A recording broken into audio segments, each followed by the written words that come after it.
Inilabas ni Li Yunxiao ang True Demon Dharma form at kagaya ng dati ay nilagyan niya ng tig-iisang mga ancient artifact ang 6 na mga kamay nito. Plano niya na gamitin ang sarili niyang representante na nanggagaya sa kanya para hasain ang kaalaman niya sa paggamit ng True Demon Dharma form. Hindi naman siya nabigo sa kanyang plano gayong sa kabilang banda ay perpektong nagaya ng kanyang representante ang gusto niyang ipagaya. Ang matindi pa doon ay mas malakas ulit ito kumpara sa taglay niya kaya naman hindi niya napigilan na maging sabik habang ina-activate ang Immortal Golden Body. Para sa kanya ay magagawa na niyang makipaglaban hanggat gusto ng kanyang puso kaya masaya niyang sinabi na susulitin niya ang pagkakataong ito. Subalit sa gitna ng kanyang kagalakan ay bigla na lamang siyang napahinto nang maramdaman ang presensya ni Demonic Dragon sa kanyang gilid. At kagaya ng palagi nitong ginagawa ay sunod-sunod na naman siya nitong pinangaralan dahil sobrang delikado daw ng kanyang pinaplano. Ipinaliwanag ni Demonic Dragon na maaari daw siyang humantong sa pagkabaliw gayong alam naman daw nila parehas na ang True Demon Dharma na kanyang ginagamit ay hindi kompletong teknik gayong kulang ito ng demon origin. Bukod pa raw doon ay ganun din ang sitwasyon sa Immortal Golden Body dahil kulang ito ng kalahating parte ng teknik kaya naman kung pagsasabayin niya raw ito ay hindi nila alam kung ano ang malaking panganib na naghihitay sa kanila. Matapos naman manggaral ni Demonic Dragon ay napabuntong hininga na lang siya dahil nakita niyang ngumisi lamang si Li Yunxiao senyales na hindi na naman siya nito pakikinggan. At kaparehas nga ng kanyang hinala ay ganun na nga ang nangyari dahil bigla na lamang sumigaw si Li Yunxiao para ipangalandakan na kung hindi raw siya susugal ay kailanman hindi niya mahihigitan ang kanyang limitasyon. Isa pa ay ito raw ang landas na madalas niyang tinatahak kaya kahit ano pa raw problema o panganib ang dumating ay hindi na siya natatakot pa na ito'y harapin. Sa huli ay sinimulan na nga ni Li Yunxiao ang pakikipaglaban at wala siyang sinayang na oras dahil sa umpisa pa lamang ay napagdesisyonan niyang gamitin agad ang lahat ng kanyang nalalaman upang magaya iyon ng kanyang kalaban. Sa isip-isip pa niya habang sumusugod na gusto niyang malaman kung paano nito dadagdagan pa ang kanyang mga kaalaman sa paggamit ng teknik kaya naman sisiguraduhin niya raw na hindi matatapos sa unang salpukan ang kanilang sagupaan. Bumalik ang tagpo sa loob ng Bright Moon Pavilion at doon ay makikitang nakawala na si Ruan Zimao sa ilusyon pero sa di malaman na dahilan ay bigla na lamang ito nagsimulang magbilang habang nananatili pa ring walang kibo ang lahat. Nang umabot naman ang bilang sa ika-6 na numero ay biglang inisip ni Ruan Zimao na nakalagpas na raw sila sa kalahati at ilang sandali na lang ang kanyang hihintayin bago magising ang lahat. Nagpatuloy ang pagbibilang hanggang sa umabot na ito sa 8 numero pero bago pa man sumunod ang susunod na bilang ay muli na namang bumalik sa ilusyon ni Li Yunxiao ang tagpo. Makikitang hingal na hingal si Li Yunxiao patunay na dumaan na ito sa mahabang pakikipaglaban sa kanyang sarili. Maya-maya pa ay nanghihinang sinabi ni Li Yunxiao na pagkatapos daw ng 6 na buwan ay sa wakas nakagawan na naman siya ng isang pambihirang bagay. Ang tinutukoy niya ay ang pagsamahin True Demon Dharma form at Immortal Golden Body upang makagawa siya ng mas malakas at mas matibay na Dharma. Maliban pa doon ay nakakatulong din ito para maging walang katapusan ang supply ng enerhiya sa kanyang True Demon Dharma dahil makukuha nito ang kapangyarihan ng Immortal Golden Body na kayang e-convert sa enerhiya ang lahat ng pinsala na tatamuhin nito. Noong una ay hindi niya raw alam kung posible ba ito pero ngayon na matagumpay niya itong nagawa ay nawala na ang lahat ng kanyang pagdududa. Tiningnan niya ng mabuti ang kanyang Immortal Golden Body at kagaya nga ng kanyang nararamdaman ay umangat na naman ito ng isang antas nang hindi niya namamalayan. Pero bigla niyang naisip na halos 6 na buwan siyang nabugbog ng kanyang kalaban bago tuluyang umangat sa susunod na antas kaya hindi niya maiwasan matanong kung gaano pa siya katagal mabubugbog para maabot ang level ni Ao Changkong. Matapos naman mag-isip-isip ng kung ano-ano si Li Yunxiao ay binalingan na niya ng tingin ang kalaban niya at doon ay labis na itong nanghihina kaya sarkastiko niyang sinabi na mukhang dito na raw magtatapos ang lahat. Saad pa niya na naperpekto na rin naman daw niya ang teknik na gusto niyang magawa kaya hindi na niya kailangan pa ng isang sparring partner para doon.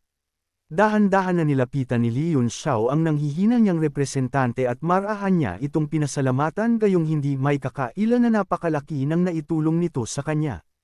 At dahil tapos na raw ang misyon nila parehas ay oras na para magpaalam sa isa't isa. Inangat niya ang kanyang daliri sabay itinuro ito sa noo ng kanyang representante. Sa sandali namang ginawa niya iyon ay bigla na lamang itong unti-unting nawasak at nagsimulang lamunin ng malalakas na liwanag. Sa pagsapit naman ng ika-10 bilang ay doon na nagsimulang magising ang lahat kasama na rin si Leon Xiao na saktong-sakto lamang na nagdesisyon na lumabas. Ang bawat isa ay nagkatinginan na may bakas ng pagkalito sa kanilang mga mukha at kasabay nito ay sunod-sunod na sumiklab ang mga sinag ng liwanag mula sa iba't ibang tao. Ito ang liwanag ng pag-angat sa cultivation at mahigit kalahati sa mga naruroon ang agad na nagkaroon ng breakthrough sa mismong lugar. Ang ilan ay nakatawid pa nga sa ilang maliliit na antas ng sunod-sunod dahilan upang mabigla ang buong bulwagan. Sa mismong sandali namang iyon ay isang kakaibang puwersa ang biglang lumitaw sa spiritual sea ni Leon Xiao. Napakahina ng presensya nito at halos imposibleng mapansin habang dahan-dahan itong pumapasok sa kaibuturan ng kanyang kaluluwa. Gayunpaman bilang isang nilalang na nagtataglay ng soul power na higit na mas malakas kaysa sa karaniwang 8th-year alchemist ay agad na naramdaman ni Leon Xiao ang kakaibang puwersang iyon. Walang pag-aalinlangan niyang pinaghiwalay ang isang soul clone mula sa kanyang pangunahing kaluluwa at mabilis na sinunggaban ang misteryosong enerhiya upang masuri ito ng mabuti. At sa masusing pagsusuri ay natuklasan niyang sa loob ng munting puwersang iyon ay may isang napakaliit na simbolong walang tigil sa pag-ikot. Sa isang iglap ay nakilala niya ang tunay nitong anyo kung saan isa itong imprinted kaya bahagyang nagbago ang kanyang ekspresyon lalong-lalo na nang tuluyan niyang maunawaan ang tunay na layunin ni Ruan Zimao sa paggamit ng Heaven Wave Reflection. Hindi pala ito isang simpleng pagkakataon upang maranasan ng lahat ang isang ilusyon sa halip ay ginagamit ng kabilang panig ang pambihirang kakayahang iyon upang lihim na magtanim ng imprint seed sa katawan ng bawat taong naruroon. Mas naging seryoso ang mukha ni Leon Xiao nang maisip niya ang kahulugan ng bagay na iyon. Ang imprint seed ay napakahirap matuklasan at kung hindi dahil sa pambihira niyang soul power ay malamang nawala ni isa sa mga taong naruroon ang makakapansin na mayroon na silang lihim na marka sa kanilang mga kaluluwa. Higit pa rito ang Bright Moon Pavilion ay lugar na pinagtitipunan ng mga pinakadakilang prodigy at natatanging expert mula sa iba't ibang panig ng mundo. Sa paglipas ng panahon ng karamihan sa mga taong ito ay magiging makapangyarihang pinuno ng kani-kanilang mga puwersa. Kung tunay na magtatagumpay si Ruan Zimao na maitanim ang imprint seed sa kanilang lahat ay tiyak na magdudulot iyon ng isang napakalaking panganib na maaaring yumanig sa buong mundo. Nang mapagtanto ni Leon Xiao ang lawak ng planong yun ay hindi niya maiwasan na mapailing habang lihim na humahanga sa katapangan ni Ruan Zimao. Para sa kanya tanging isang taong may napakalaking ambisyon at sukdulang lakas ng loob lamang ang magtatangka na gumawa ng ganitong uri ng plano. Makalipas ang ilang sandali maging si Cheng Hao Miao ay hindi napigil ang magpakita ng pagkagulat. Isang sinag ng liwanag ang sumiklab mula sa kanyang katawan at matagumpay siyang nakapasok sa 2-star Martial Sovereign Realm. Bahagya namang nagbago ang ekspresyon ni Ruan Zimao at mabilis na dumaan ang bakas ng pagsisisi sa kanyang mga mata. Gayunpaman ay agad niya itong itinago at ngumiti habang tinatanong ang lahat kung ano ang kanilang naranasan sa loob ng ilusyon. Hindi nagtagal ay isang tao ang biglang napasigaw nang tuluyang bumalik ang kanyang alaala. Noon lamang niya naalala na nasa Bright Moon Pavilion pala sila. Samantala puno naman ng pagdududa si Bing Ing Leifeng dahil sa kanyang alaala ay halos isang buwan siyang nanatili sa loob ng ilusyon kaya para sa kanya ay imposibleng may makapag-breakthrough ng maliliit na antas sa loob lamang ng ganoong kaikling panahon.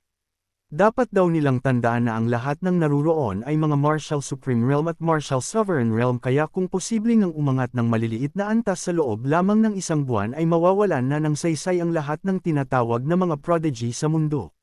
Habang naguguluhan pa ang lahat ay isa pang Martial Supreme Realm ang nagsabing 5 taon siyang nanatili sa loob ng ilusyon.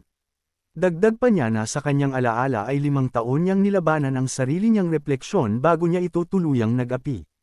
May isa namang nagsabing kalahating taon lamang ang lumipas para sa kanya samantala ang iba ay nagsabing 1 taon at 7 buwan ang kanilang naranasan. Noon lamang napagtanto ng lahat na magkakaiba ang naging daloy ng oras na naranasan ng bawat isa sa loob ng ilusyon subalit iisa ang kanilang pinagdaanan. Lahat sila ay nakipaglaban sa sarili nilang ilusyon at nagtagumpay na malampasan ito. Bahagyang natawa si Ruan Zimao bago ipinaliwanag na iyon ang tunay na kapangyarihan ng Heaven Wave Reflection. Nilinaw pa niya na sa katotohanan ay 10 paghinga lamang ang lumipas mula nang pumasok sila sa ilusyon at dahil dito ay tinatawag din ang kakaibang penomenong iyon na 10 breath reflection. Nang balikan nila ang mga pangyayaring naganap bago sila pumasok sa ilusyon ay tuluyan nilang natiyak na totoo ang sinabi ni Ruan Zimao. Hindi naman mapigilan ni Beng Leifeng ang mamangha kaya napatanong siya na kung ang 10 paghinga ay maaaring maglaman ng ilang taong karanasan sa cultivation ay posible kayang maabot ang rurok ng Martial Sovereign Realm sa loob lamang ng isang araw sa tulong ng Heaven Wave Reflection. Napatawa naman si Ruan Zimao sa tanong sabay na pasabi na imposibleng mangyari ang iniisip ni Beng Leifeng. Ipinaliwanag niya na kung talagang pwedeng gamitin ng paulit-ulit ang Heaven Wave Mirror para tuloy-tuloy na mapalakas ang cultivation ng isang tao ay matagal nang napuno ng mga peak Martial Sovereign Realm expert ang Red Moon City. Ayon kay Ruan Zimao ang tunay na kakayahan ng Heaven Wave Reflection ay ang pagmamasid sa 5 essences at paglikha ng isang ilusyon na nakabatay sa pinakamalaking balakid sa puso ng bawat tao. Hanggat hindi nalalampasan ng isang tao ang sarili niyang ilusyon ay hindi siya makalalabas dito. Gayunpaman gaano man katagal ang pananatili ng isang tao sa loob ng ilusyon ay 10 paghinga lamang ang tunay na lilipas sa labas.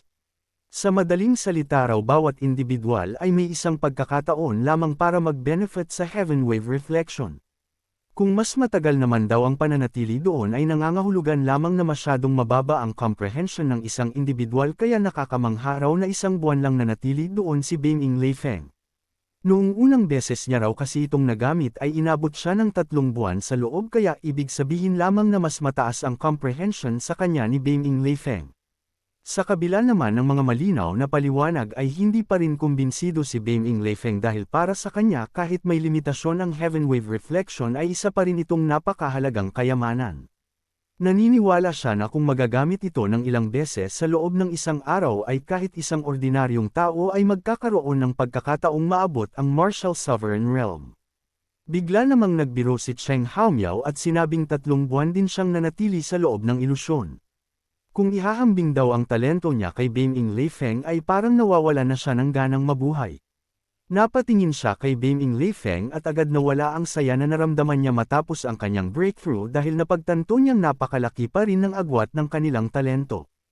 Tahimik namang tumungo si Leon Xiao dahil sa sarili niyang karanasan ay halos kalahating taon siyang nanatili sa loob ng ilusyon upang malinang ang Golden Body Dharma Form. Pero kung hindi niya ginamit ang pagkakataong iyon para sa body refinement technique ay matagal na sana niyang winasak ang buong ilusyon gamit lamang ang pitik ng kanyang kamay. Maya-maya pa ay biglang personal na yumuko si Beng Leifeng bago nagpasalamat kay Ruan Zimao. Ayon sa kanya ay napakalaking biyaya ng pagkakataong ibinigay nito dahil nakatulong iyon upang makakuha ng malaking benepisyo ang lahat ng naruroon. Kasunod naman nito ay isa-isang nagpahayag ng taos-pusong pasasalamat ang iba pang mga eksperto at dahil sa pangyayaring ito ay lalo pang gumanda ang tingin nila kay Ruan Zimao pati na rin sa Red Moon City. Malawak naman ang naging ngiti ni Ruan Zimao sapagkat iyon mismo ang layunin niya sa simula pa lamang. Ang tanging ikinalungkot niya lang ay ang matagumpay na breakthrough ni Cheng Haomiao patungo sa 2-star Martial Sovereign Realm. Ngunit para sa kanya ay maliit na kapalit lamang iyon kumpara sa mga imprint seed na lihim niyang naitanim sa kaluluwa ng bawat isa. Sa kanyang palagay ay walang sino man ang nakahalata sa ginawa niya kaya puro pasasalamat pa ang natanggap niya mula sa lahat. Ngunit hindi niya naloko ang lahat dahil may 2 tao na halatang walang anumang tuwa sa nangyari at ang mga iyon ay sina Leon Xiao pati na rin si Li. Bahagyang sumimangot si Ruan Zimao habang pinagmamasdan ang dalawa. Ang isa ay kalmadong nakatayo lamang na tila walang pakialam sa paligid samantala ang isa naman ay nakatulala pa rin na para bang hindi pa tuluyang nagigising mula sa ilusyon. Sa isang iglap ay napunta sa dalawa ang atensyon ng buong bulwagan. Nang mapansin naman iyon ng ating bida ay malamig lang siyang ngumiti bago walang emosyong sinabi na sa mundong ito ay walang libreng benepisyo kaya ang bawat bagay daw na natatanggap ng isang tao ay may katumbas na kapalit. Pagkarinig naman ng mga salitang iyon ay bahagyang natigilan ang katawan ni Ruan Zimao dahil parang kinabahan na lamang siya bigla sa di malaman na dahilan. Hindi niya naman lubos maunawaan ang tunay na kahulugan ng mga sinabi ni Leon Xiao kaya hindi niya maipaliwanag kung ano ang kakaiba niyang nararamdaman. Bigla namang suminghal si Cheng Haomiao at malamig na nagsabi na pagkatapos uminom ang ating bida ng tsaa ng iba at makatanggap ng napakalaking benepisyo ay hindi na dapat ito nagsasalita pa na parang walang utang na loob.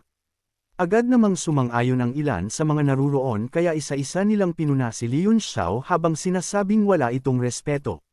May ilan pang ang nagsabing hindi nila inaasahang ganoon pala ang ugali ng mga tao mula sa Southern Region kaya bago raw sa kanila ang kaalaman na ito. Nang makita naman ni Ruan Zimao na nananatiling tahimik si Leon Xiao ay bahagyang gumaan ang kanyang loob. Samantalang umiti lamang si Leon Xiao bago ibinaling ang kanyang tingin kay Li. Napansin niya kasing napakaseryoso ng anyo nito at napakalakas ng aura na lumalabas sa katawan nito. Halos naaabot na nito ang peak 1-star Martial Sovereign Realm at tila anumang sandali ay maaari na itong muling umangat. Dahil dito ay naitanong niya kung gaano katagal itong nanatili sa loob ng ilusyon. Matapos naman marinig ang tanong na iyon ay sabay-sabay na napatingin ang lahat kay Li. Mula nang makalabas ito sa ilusyon ay kakaiba na ang kanyang ekspresyon. Punong-puno ng pagkalito ang kanyang mga mata na para bang hindi pa rin siya tuluyang nakakabalik sa realidad. Nang marinig niya ang boses ni Leon Xiao ay biglang kumislap ang kanyang mga mata. Sa isang iglap ay tila may bumalik na alaala sa kanyang isipan. Bigla niyang itinuro si Leon Xiao at malakas na sumigaw habang bakas ang matinding pagkabigla sa kanyang mukha.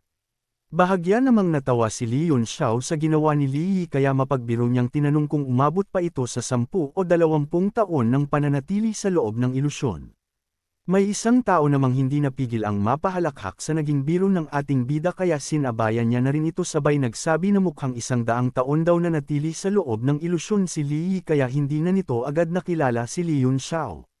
Sa kabilang banda naman ay lihim na nagulat sina Ruan Zimao at Bing Leifeng sa naging resulta ni Li at sa isip-isip nila kung hindi pa ito itinuro ni Leon Xiao ay hindi nila mapapansing malaki na pala ang ipinagbago nito.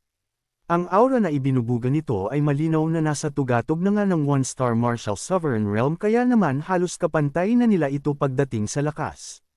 Makalipas ang ilang sandali ay unti-unting nawala ang pagkalito sa mukha ni Li at tuluyan na siyang nakabalik sa katinuan. Kasabay nun ay bumalik din ang kanyang dating mapagmataas na anyo habang tinatanong kung magkano raw ang halaga ng Heaven Wave Reflection. Sinabi pa niyang tunay ngang napakahusay ng kayamanang ito ngunit sayang lamang at napunta raw ito sa kamay ng mga taong hindi karapat-dapat.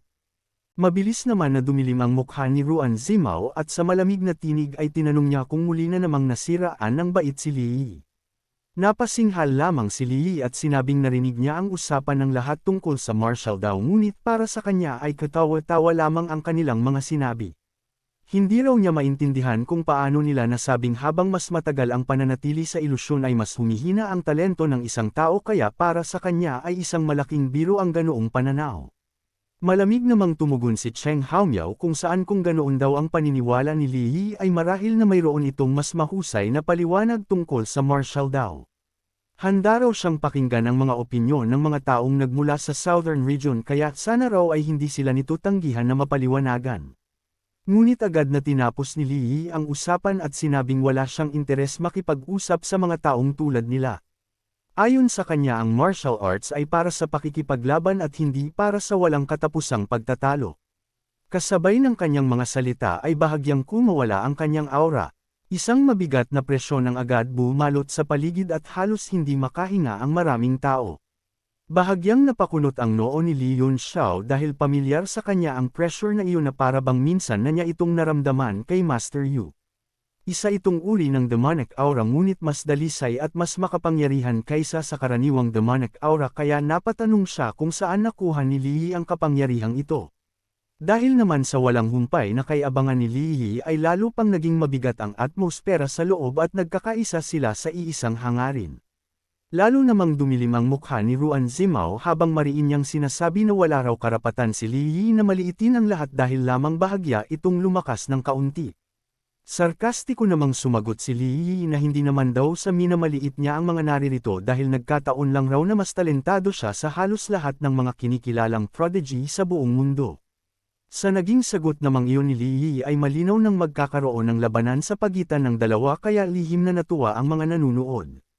Matagal na rin nilang gustong makita si Ruan Zimao na harapin ang mapagmataas na si Li at dahil batid nilang parehong napakalakas ng dalawa ay malaki ang posibilidad na mauwi ito sa isang matinding labanan. At kagaya nga ng inaasahan ay tuluyan ng naganap ang labanan ng simulan ni Ruan Zimao ang pag-atake. Hindi naman nagpahuli si Li kaya sa isang kumpas ay nagpakawala na rin siya ng atake. Sa isang kislap mata ay isang napakatalim na sword intent ang sumugod paitaas at direktang bumangga sa sword aura ni Ruan Zimao. Isang napakalakas na pagsabog ang umalingaw sa buong lugar at dahil doon ay ilang sandali na natigilan ang dalawa na para bang sinusukat nila ang lakas ng isa't isa. Bigla namang napansin ni Beiming Leifeng na naramdaman na naman niya ang presensya ng Ice Essence sa atake ni Li kaya naman doon ay nakumpirma na niyang taglay nito ang teknik ng Beiming Dark Palace. Hindi niya raw alam kung saan iyon natutunan ni Li Yi kaya naman siguradong aalamin niya raw ang patungkol doon sa oras na makabalik na siya sa kanilang pamilya. Mahigpit namang nagsalubong ang mga kilay ni Ruan Zimao dahil ang naunang palitan nila ng atake ay hindi lamang simpleng pagsubok kundi paraan din upang masukat ang tunay na cultivation ni Li Yi. Bagamat tila tabla ang naging resulta sa paningin ng iba ay alam niyang siya ang bahagyang napa-atras. Dahil dito ay lalo pang lumalim ang killing intent sa kanyang mga mata at malamig niyang sinabi na huwag isipin ni Li Yi na kaya nitong talunin ang isang one-star martial sovereign realm dahil lamang umabot ito sa rurok ng parehong antas. Kasabay nito ay mabilis niyang iwinasiwas ang espada at sunod-sunod na nabuo ang mga hand seal sa kanyang mga kamay habang ang kanyang 9th-rank sword artifact ay tila naging iisa sa kanyang katawan. Isang malabong anino ang lumitaw sa espada at ang weapon spirit nito ay walang tigil na umaalingaw kasabay ng kanyang aura. Pagkatapos naman nun ay isang teknik na one sword to level the earth ang pinakawalan ni Ruan Zimao habang isang malamig na sigaw ang kumawala mula sa kanya. Ang sword intent niya ay sumiklab na parang bahaghari at sa isang matinis na ugong ay tila nahati ang kalangitan bago rumagasa pababa kay Li Yi. Tila wala namang takot sa mukha ni Li Yi habang hinaharap ang napakalakas na sword intent. Malamig pa niyang sinabi na hindi niya alam kung kayang talunin ng kagaya niyang pick one-star martial sovereign realm ang lahat ng kapwa niya nasa parehong antas ngunit kung si Ruan Zimao lamang daw ay siguradong wala itong magiging laban sa kanya. Matapos nun ay humigop siya ng malalim sabay walang pag-aalinlangan na binugahan ng malakas na hangin ang atake ni Ruan Zimao na para bang ipinapahiwatig niya na ganito lamang niya tatapusin ang laban. Sa sandali namang magtama ang dalawang atake ay agad na nawasak ang atake ni Ruan Zimao at dahil doon ay labis na nagulantang ang lahat ng nakasaksi sa nangyari. Maging si Ruan Zimao ay hindi napigilan namang laki ang mata gayong iyon na ang isa sa pinakamalakas na atake na kaya niyang pakawalan ngunit tila baliwala lamang ito kay Li Yi. Sa kabilang banda naman si Leon Xiao na inaasahan na ang ganitong tagpo ay napangiti na lamang habang iniisip na mukhang tama nga raw ang hinala niya simula pa lamang nung umpisa. Napansin niya kasing ganap na naitago ni Li Yi ang sariling aura kanina kaya siya lamang ang namumukod tanging may alam sa tunay nitong lakas. Bawat galaw pa raw ni Li Yi ay tila may kasamang malalim na pag-unawa sa martial daw kaya naman napagtanto niyang sa lahat ng taong nakinabang sa Heaven Wave Reflection ay si Li Yi na marahil ang siyang nakakuha ng pinakamalaking biyaya.